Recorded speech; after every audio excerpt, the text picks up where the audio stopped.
If you consider yourself a true foodie, you have to have this recipe in your back pocket. Beef bourguignon has earned its spot in history. Let's make it.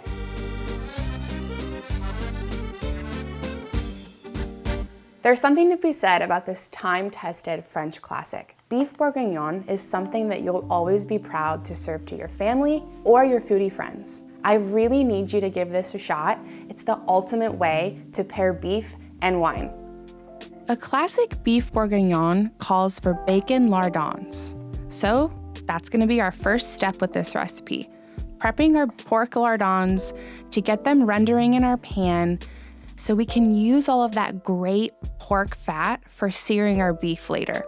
So for this recipe, I'm going to use chuck. The chuck cut will add a lot of really great bold beef flavor to this beef bourguignon. And I'm just gonna start cutting pieces about 1.5 inches thick for searing. It's important to note though, that your pieces need to be even to ensure even cooking while they braise.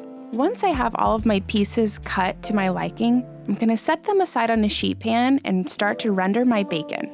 Always start your bacon in a cold pan.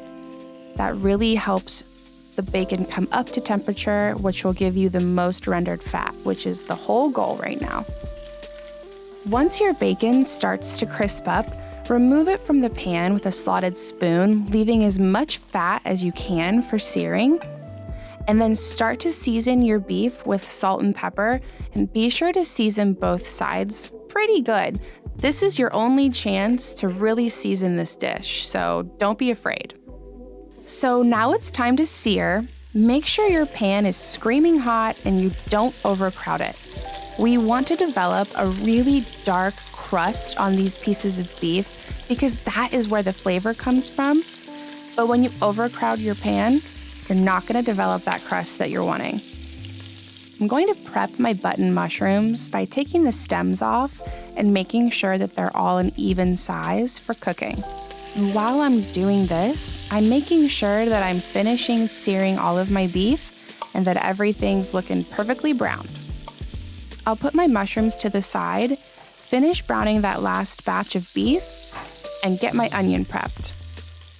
So to prep my onion, I'm going to do a medium-sized dice and make sure that I turn down the heat on my pan just a little bit. I'm going into the pan with my mushrooms first. That way, the water in the mushrooms will start to evaporate and help break up those bits of flavor at the bottom of the pan. Next, I'm going to add in my onions and saute both of these together for just a couple of minutes to see a little bit of color developing.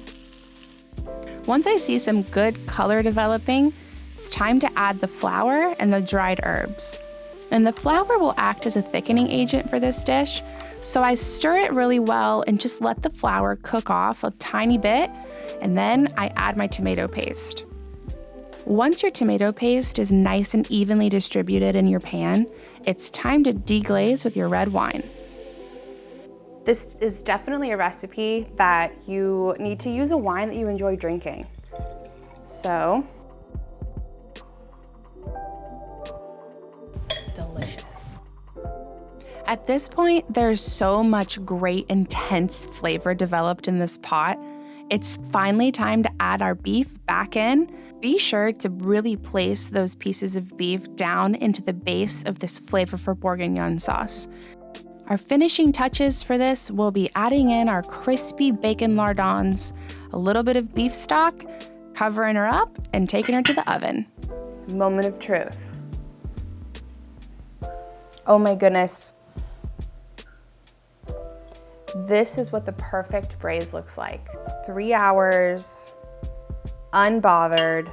This is your perfect end result. This is why, to me, being a true foodie and appreciating what beef bourguignon is you're appreciating the technique.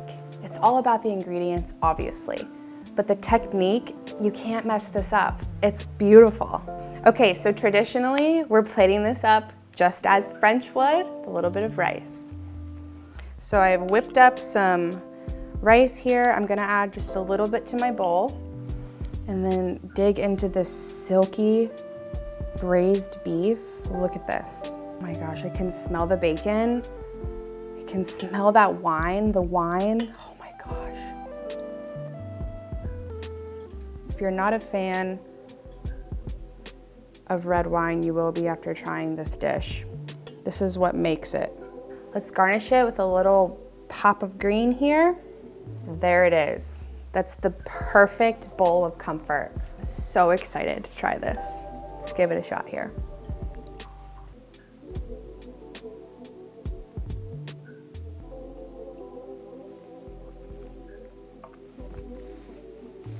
It's perfect.